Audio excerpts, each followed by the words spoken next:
కాశీరాజు, దృష్టద్యుమ్నుడు, విరాటుడు, సాత్యకి, ద్రుపదుడు, ద్రౌపదీదేవికి 5 కుమారులు గురించి ఇంకా అభిమన్యుడి గురించి ఇంతకుముందు శ్లోకాల్లో తెలుసుకున్నాం. ఇప్పుడు శిఖండి గురించి తెలుసుకుందాం. శిఖండి మరియు దృష్టద్యుమ్నుడు ఇద్దరు ద్రుపద మహారాజులకు పుత్రుడు. శిఖండి పెద్దవాడు, దృష్టద్యుమ్నుడు చిన్నవాడు. పూర్వం సంతానం లేనప్పుడు ద్రుపద మహారాజు శ్రీ శంకర భగవాను ఉపాసించాడు. సంతానం కోసం అర్థించాడు.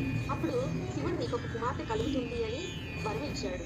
కానీ ద్రుపదుడు, భగవాన్ నాకు కుమార్తె వద్దు, నాకు ఒక పుత్రుని ప్రసాదించండి అని వేడుకున్నాడు. అప్పుడు శంకరుడు ఇలా పలికాడు, ఆ కన్యే కొంతకాలానికి పుత్ర రూపంగా మార్పు చెందగలదు అని. తర్వాత కొంతకాలానికి ఒక కుమార్తె జన్మించింది.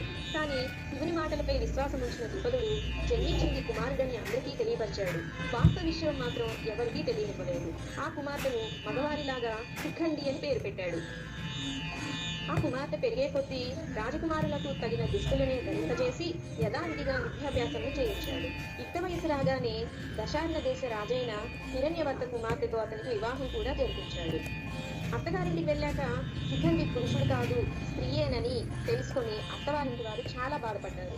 దీనితో చాలా కోపదృప్తుడైన హిరణ్యవర్మ ద్రుపదునిపై దండెత్తాలని నిశ్చయించుకున్నాడు. ఈ వార్త విన్న ద్రుపదుడు యుద్ధం నుండి రక్షణకై దైవారాధన చేయసాగాడు. తన కారణంగా తండ్రికి కలగబోయే ప్రమాదాన్ని చూసి ఎంతగానో దుఃఖించి ప్రాణత్యాగం చేయాలని నిశ్చయించుకొని ఎవరికీ తెలియకుండా ఇంటిని వదిలి అడవులకు వెళ్ళిపోయాడు శిఖండి. ఆ అడవిలో స్థూనాకర్ణుడు అనే పేరు గల ఐశ్వర్యవంతుడైన ఒక యక్షునితో పరిచయం ఏర్పడింది. శిఖండి వృత్తాంతం విని స్థూనాకర్ణుడు తన పురుషత్వమును శిఖండికి ఇచ్చి కొంతకాలం కొరకు తన స్త్రీత్వమును గ్రహించాడు. పురుషత్వం గ్రహించాక శిఖండి ఇంటికి